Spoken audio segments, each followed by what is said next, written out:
Today, in an insane era of entitlement and people whining about their rights, and everyone basically thinking that they're entitled to anything and everything they could possibly want, I wanted to go over what rights you actually have and what rights actually are, so we can see why these whining babies deserve to shut up, why they should shut up. Okay? So basically, I believe in natural rights and in natural law. So something higher than government. You don't necessarily have to believe in God, but you believe in a certain natural rights and a natural law that, like, do not kill, do not steal. You don't need your government to tell you that you shouldn't kill. You don't need your government to tell you that you shouldn't steal. Okay? These are basic things that we all just know in our hearts, and that's what we call natural law. Now, natural rights is what we are entitled to, and it doesn't mean we're gonna get it, but it means if everyone played by the natural law, this is what we would have, and those are things such as right to your life, okay, right to property, okay, right to work hard for what you want, not right to freedom, okay. These are natural rights that we do have, okay, and we are entitled to. Because I like Matt Walsh's definition of a right. And basically a right is something that you are entitled to. We are naturally entitled to our life, our property, our freedom, okay? We are naturally entitled to them, so those are natural rights, okay? We are entitled to not be killed, okay? So the natural law says that murder is a crime.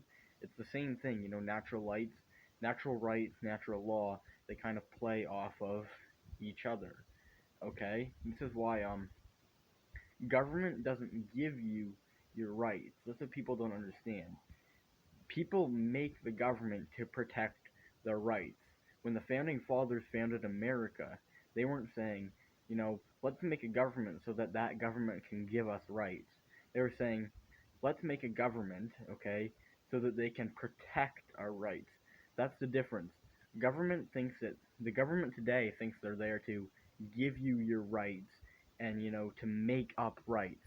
That's not what government's for. Government is for protecting your rights.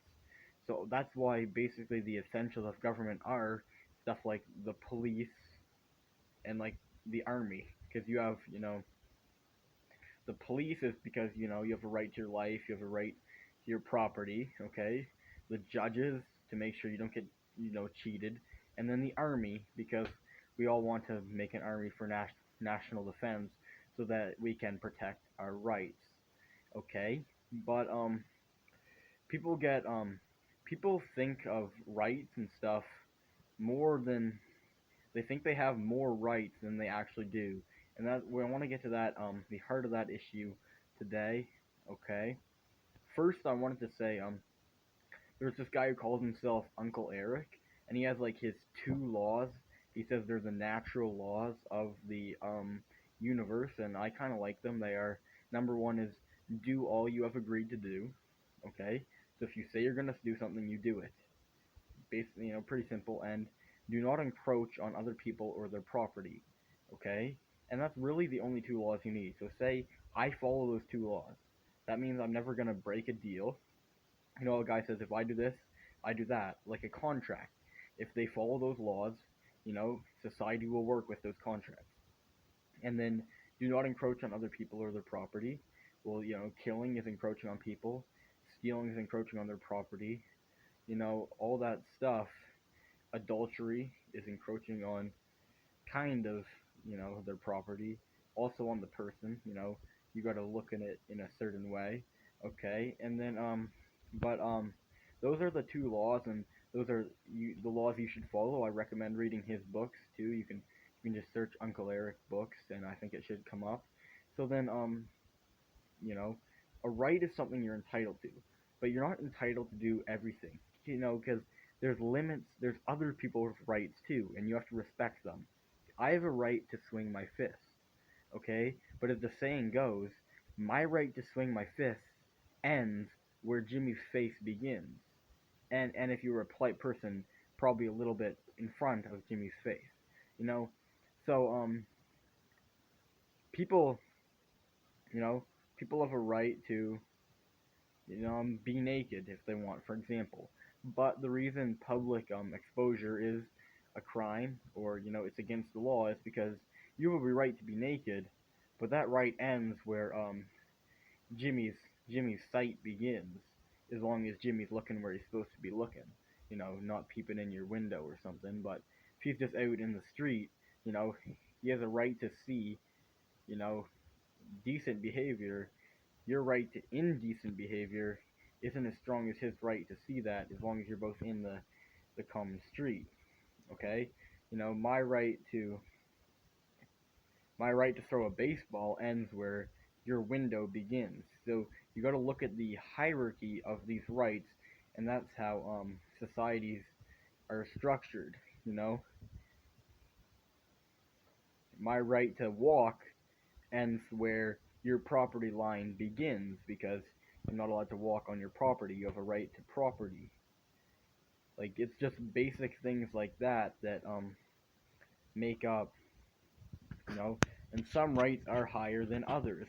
Like in abortion, when a woman argues, well, I can have an abortion because I have a right to my body. I'm entitled to my body. Okay? And, there's arguments, a lot of people argue, well, no, the baby's not really part of your body because, it's a separate entity, a separate consciousness. But the main right argument is, well, yeah, you have a right to your body, but the baby also has a right to their life. They are entitled to their life, and the right to life is higher than the right to your body. So, you can't just say, oh, it's my body, I have a right to just kill you. You just can't say that.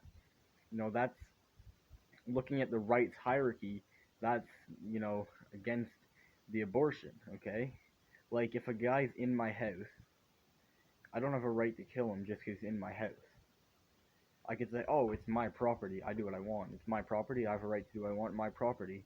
Well, yes, but you don't have a right to kill the person just because he's in your house. You have a right to call the police and tell them to get out of there, but, if he's invading your house, you have a right to physically throw him out. If he's attacking you, self-defense.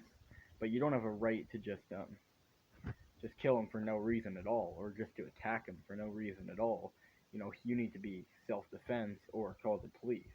You don't have a reason. And that's why pivoting this to food stamps, one of the biggest entitlements that people believe they have in our country, that they're just entitled to just get food paid for by taxpayers. They say, you know, I have a right to eat food. Well, do you? Because a right means you're entitled to something. Who are you entitled to it from? Because by definition, entitled means someone owes it to you. Who owes you food?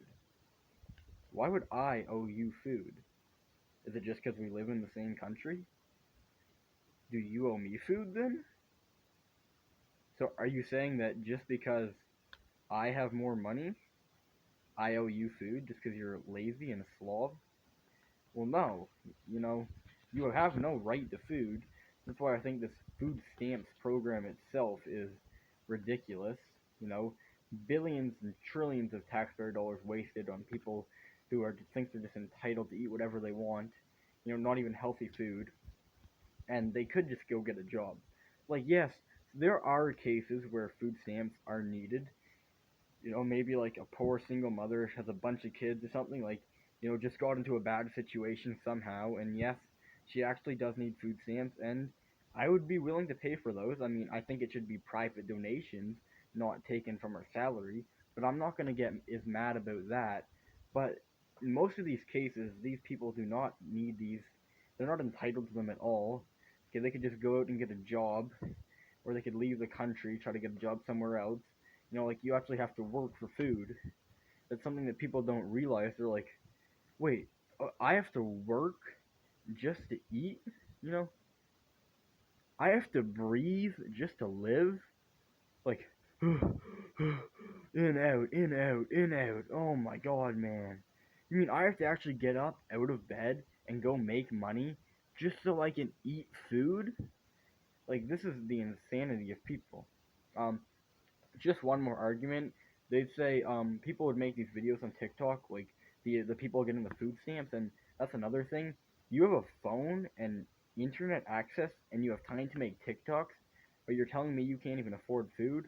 Like, that's an absolute sham right there. But what one of their arguments is, they say, you're telling me that my kid doesn't have the right to have a treat? You're telling me my kid doesn't have the right to have a popsicle after her breakfast? And will no, your kid actually doesn't have any right to have treats. Like, treats are, by like definition, basically you don't have a right to them. You know, they're a nice add-on, but you have no right to them. Okay, I would say your kid is entitled to food. Your kid has a right to food, but not from me, from you. The kid is entitled to have food from you. When you have a kid, you're supposed to be, I'm gonna go and buy some food. I'm gonna work so I can actually feed my kid instead of whining to other people that, why aren't you buying my kid treats? This is ridiculous. I'm sitting in here in my butt and you won't even buy treats for my kid? Like, I feel bad for kids with parents like that because they're gonna grow up the same way. Or they're just gonna have a terrible childhood and finally grow out of it, find a light in life or something. But either way, it's not a great experience. That'll do it for the show today. Thanks for watching. Thanks for listening. Talk to you next time. Have a great day. Godspeed.